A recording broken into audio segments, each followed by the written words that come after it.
महाराष्ट्र सरकार ने अभी एक कमेटी बनवाई, उसमें मैं मेंबर हूँ कि माइनॉरिटी के लिए नया शैक्षणिक धोरण तैयार करने के लिए वो जल्द से जल्द 1 महीने के अंदर हम रिपोर्ट सादर कर रहे हैं। जहाँ पर भी 1ली से 4वीं तक देहात में स्कूल है, महाराष्ट्र में 1000 स्कूल है, और 1ली से 12वीं करने का हम सिफारिश कर रहे हैं। इंशाल्लाह हमारी एजुकेशन मिनिस्टर वर्षा ताई उसमें पॉजिटिव है कि हमको करना है। जहाँ पर सिर्फ 10 तक उर्दू स्कूल है वहाँ पे 12 तक करना है, जहाँ कॉलेज नहीं वहाँ कॉलेज करना है, ये हम लोग सिफारिश करेंगे। एक्स मेयर आए, एक्स MP आए और तमाम जिला कांग्रेस कमेटी के पदाधिकारी आए, तो कोई नहीं आया तो कुछ मजबूरी रही होगी। आपके अध्यक्ष क्यों नहीं है? अब ये उन्हीं से पूछना पड़ेगा वो क्यों नहीं आए, लेकिन पूरी टीम आई है, पूरी कमेटी आई है। हो सकता है कहीं बिजी हो, हमने इनवाइट किया था ऑफिशियली, उनका मोमेंटो है, हम उनके घर ले जाके उनको पहुँचाएंगे। शहरियार साहब आए और जिला कांग्रेस कमेटी के बहुत सारे लोग आए हैं। के फंड में कंटिन्यूसली कमी क्यों आती जा रही है? देखो, कोविड की वजह से पिछले 2 साल में माइनॉरिटी के फंड्स में कमी नहीं हुई। हमारा जो बजट माइनॉरिटी डिपार्टमेंट का 350 करोड़ 400 करोड़ था, वो ये साल 500 करोड़ किया गया है, और कोविड की वजह से कम हुआ। आने वाले साल में भी 1000 करोड़ तक लेके जाने की महाविकास आघाड़ी सरकार की कोशिश है। सर, माइनॉरिटी की शहर के नाम से इस शहर को क्या मिला? सिर्फ वोट बैंक की राजनीति, या फिर ये कहना कि MIM को आप वोट मत दीजिए, MIM बीजेपी की बी टीम है।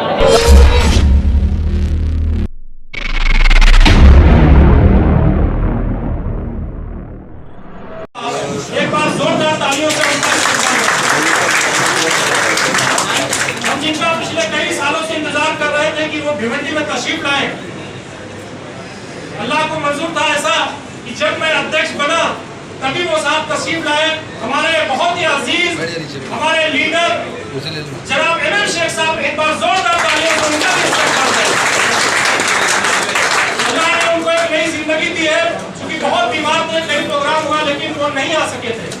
और मैं समझता हूँ कि ये मेरी खुशनसीबी है कि मेरी अध्यक्षता में आज भिवंडी तशरीफ लाए हैं। एक बार मैं चाहूंगा कि आप खड़े होकर MM शेख साहब की तालियां बजाएं। जो उन्होंने काम किया है हमारे डिपार्टमेंट के लिए, वो काबिल तारीफ है। शेख साहब, हम आपका भिवंडी की तरफ से दिल की गहराइयों से आपका इस्तेमाल करते हैं। मुझे माराठी में जो हमेशा प्रमोट करते रहते हैं, और अहमद भाई ये चौथा मौका था जब मुझे कहा गया कि आप अध्यक्ष बनिए। इससे पहले 3 बार मौका आया था।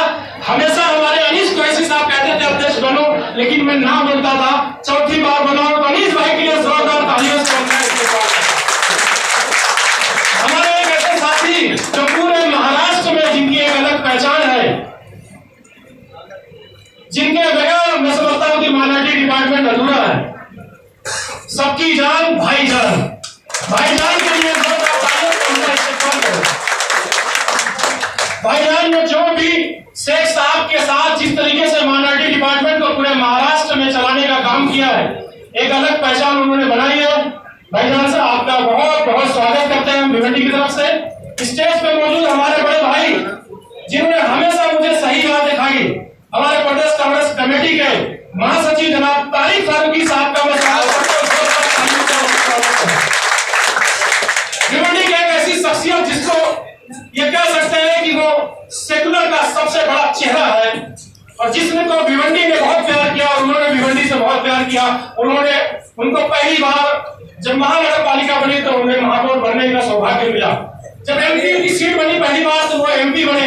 ऐसे हमारे हाजिर अजीज लीडर सुरेश टावर साहब इसके साथ साथ हमारे नए साथी कुछ चुन करके आए हैं जिनका आज यहाँ स्वागत होना है, जिसमें सबसे पहले हमारे यूथ कांग्रेस के अध्यक्ष राहुल पाटिल जो काफी बड़े अवसर से जीत करके आए हैं। जोरदार तालियों से राहुल का स्वागत करें। और हमारे एक और साथी जो नए अध्यक्ष बने हैं, NSY के अभी तक अध्यक्ष थे, वो इंटक के अध्यक्ष है रेहान खान। आओ भाई रेहान खान, अब आप समझेंगे रेहान फजल खान को ज्यादा तालियां बजेगी। NSY के अध्यक्ष जैद,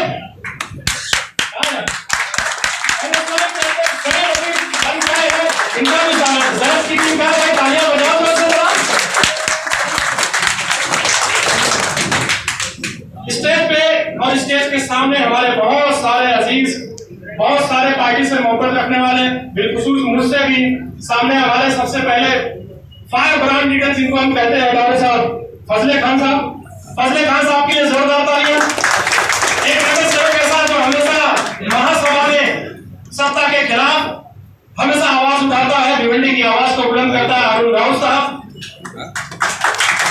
जब मैं नाम लूं किसी का तो तालियां बजनी चाहिए, ये कहने की जरूरत नहीं है, मैं समझता हूं। इसी तरह से सिद्धेश्वर कामूर्ति साहब जो बहुत बड़े कलम के ज्ञानी है,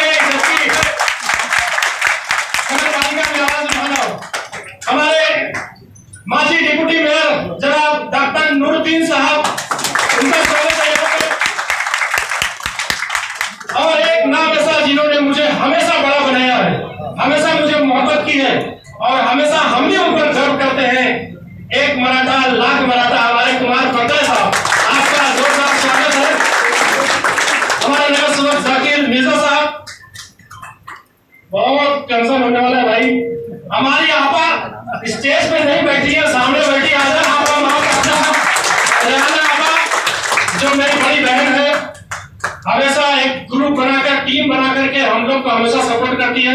रेहाना आपा का मैं यहाँ स्वागत करता हूँ। स्टेज पे जगह कम है लेकिन दिल में बहुत जगह है।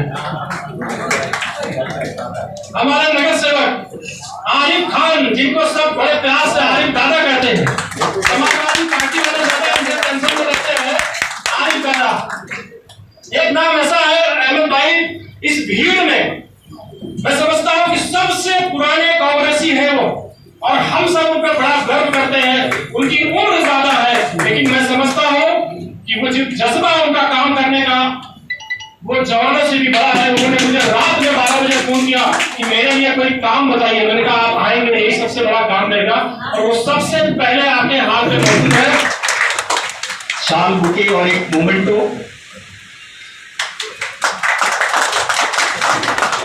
आपने इस महफिल को रोक पूछी आवाज से अपने लगाई था, ये खूबसूरत सा मोमेंट आपके लिए।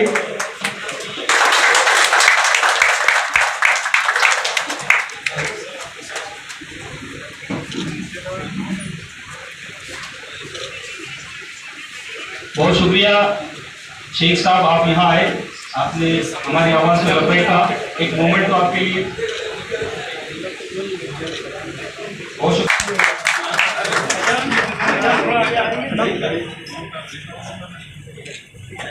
बहुत ही फाल शख्सियत इब्राहिम भाई साहब हमारे दरमियान है। शुक्रिया इब्राहिम भाई साहब।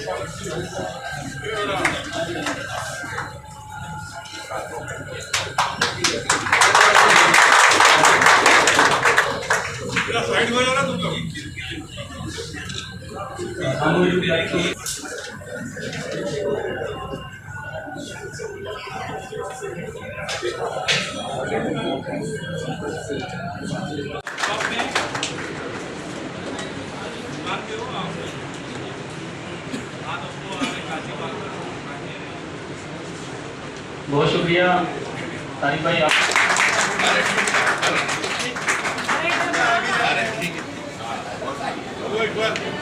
अरे नहीं सबके आ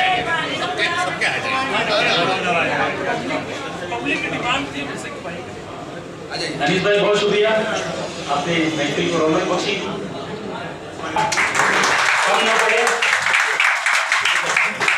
मैडम आपका भी हाथ तशरीफ भाई हमारी आवाज पे सेंटर में आ जाए। और हुसैन से हमारे जो विधानसभा अध्यक्ष है उनसे गुजारिश करूंगा कि आप उनका स्वागत करेंगे।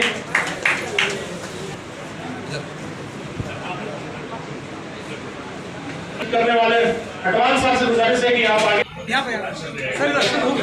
सर नगर के हमारे अध्यक्ष अहमद भाई आप आगे।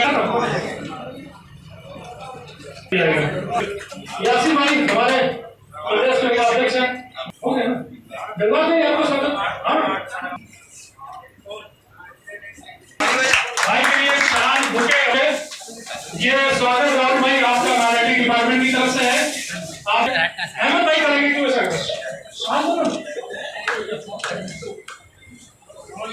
मोमेंट तो नहीं होगा रेहान। इसके बाद इंटर के अध्यक्ष हमारे रेहान खान मोमेंटो का भिवंडी शहर जिला कांग्रेस कमेटी के लिए बेहतर काम करें।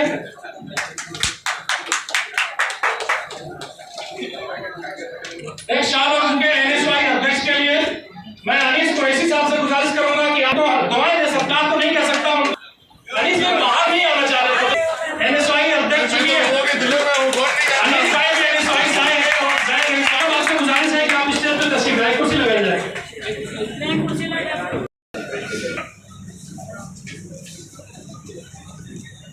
जो है सवाल सिलसिला यही था।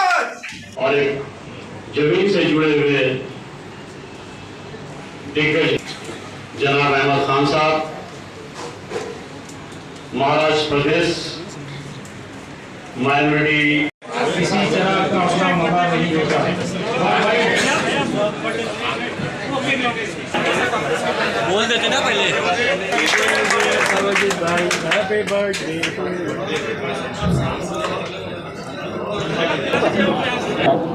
सर ये बताएंगे जिस तरह से ये माइनॉरिटी का शहर है और कांग्रेस पार्टी की काफ़ी पकड़ है और उसके बावजूद भी कई गट यहाँ पर नज़र आए, आपने अपने भाषण में भी कहा कि कुछ लोग आए कुछ लोग नहीं आए, तो आप भिवंडी को आप किस नज़र से देख रहे थे? नहीं, मैंने ये कहा कि यहाँ कांग्रेस बहुत मजबूत है। अगर हमारे कुछ ही लोग आए और जितने लोग आ पाए उनके ज़रिए इतना अच्छा प्रोग्राम हो गया, तो सारे लोग आते तो शायद ये हॉल भी छोटा पड़ जाता। इस हॉल की इतनी तादाद नहीं है, तो यहाँ कोई गुटबाजी किसी तरीके की नहीं है। हम सब साथ मिलकर काम कर रहे हैं और यही नहीं, पूरे देश भर में अक़लियतों में या किसी भी ऐसे समाज में जो इन फाशिस्ट ताकतों से लड़ रहा है, कोई गुटबाजी नहीं है, वही भिवंडी के अंदर भी नहीं है। सर प्रदेश में महाविकास आघाड़ी की सरकार है, सरकार में कांग्रेस पार्टी भी है।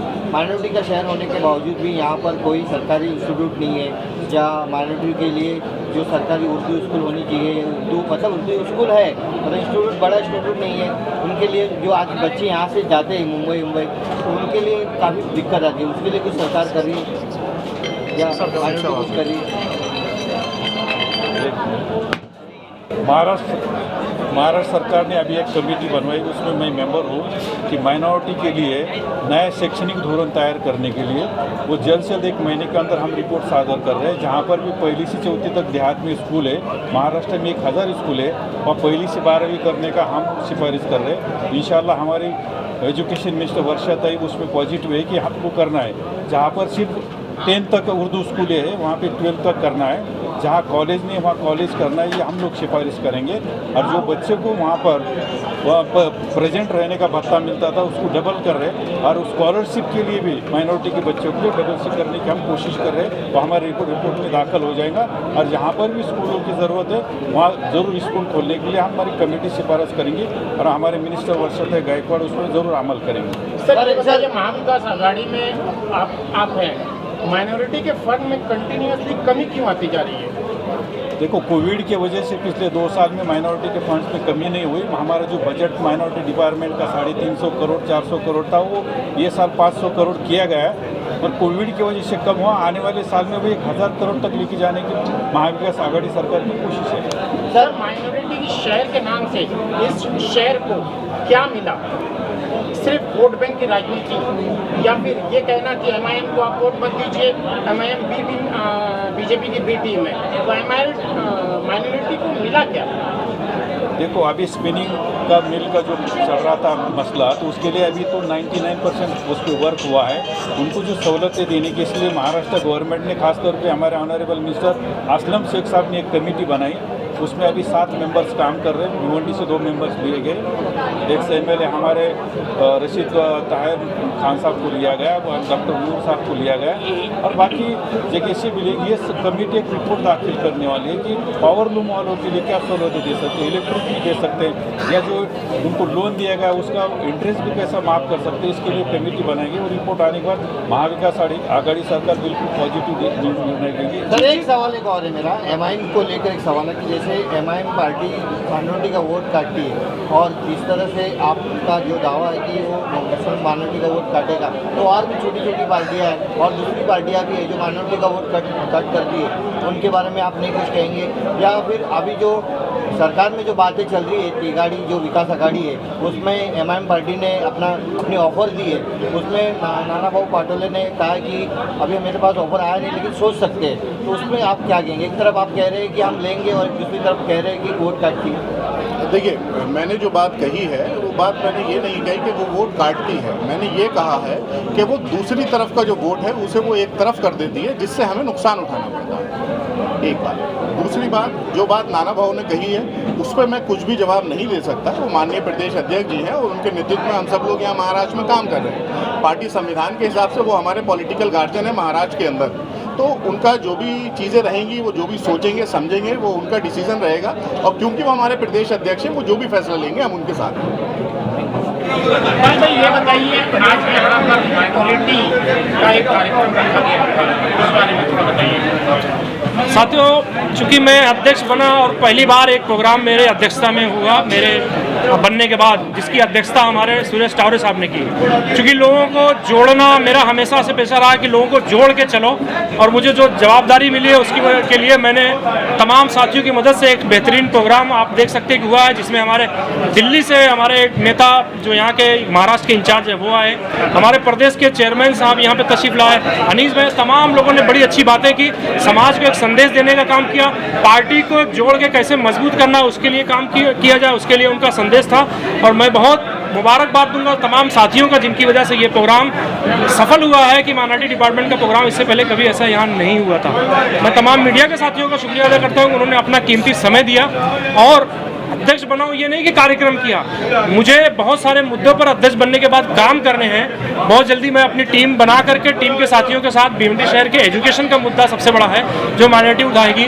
वक्फ बोर्ड का बहुत बड़ा मसला है, बहुत सारे लोगों ने हड़प करके बैठे हैं, बहुत सारे इश्यूज हैं। इंस्टीट्यूट का मुद्दा हमने जैसे अभी बात की, तकिया अमानी साहब, ये हमारा इंस्टीट्यूट अपना साथ याद है, मैं उसके लिए बात की कि मैं अध्यक्ष बना हूँ तो सिर्फ विजिटिंग कार्ड छपाने के लिए नहीं बना हूँ, मुझे काम करना है और वो काम करके दिखाना। जी, सवाल ये है कि आपकी जो पोस्ट थी फेसबुक पे अलग अलग, एक कार्यवाहक अध्यक्ष और एक अध्यक्ष माइनॉरिटी का, तो आप रियल में कौन से अध्यक्ष हो? देखिए, मुझे जो बनाया गया है वो वर्किंग प्रेसिडेंट का भी कुछ सिस्टम उसमें होता है, क्योंकि कोई नहीं है तो मैं ही अध्यक्ष हूँ, ऐसा नहीं, उसमें वो कोई टेक्निकल सवाल नहीं है।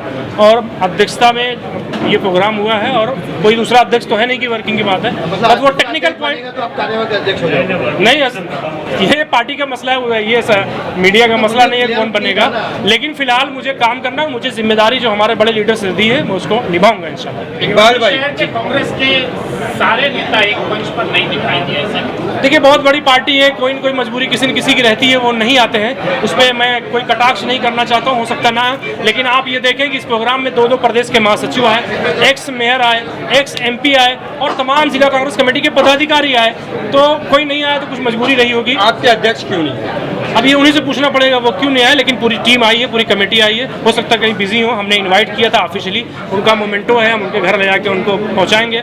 शहरियार साहब आए और जिला कांग्रेस कमेटी के बहुत सारे लोग आए हैं, बहुत बहुत शुक्रिया आपका।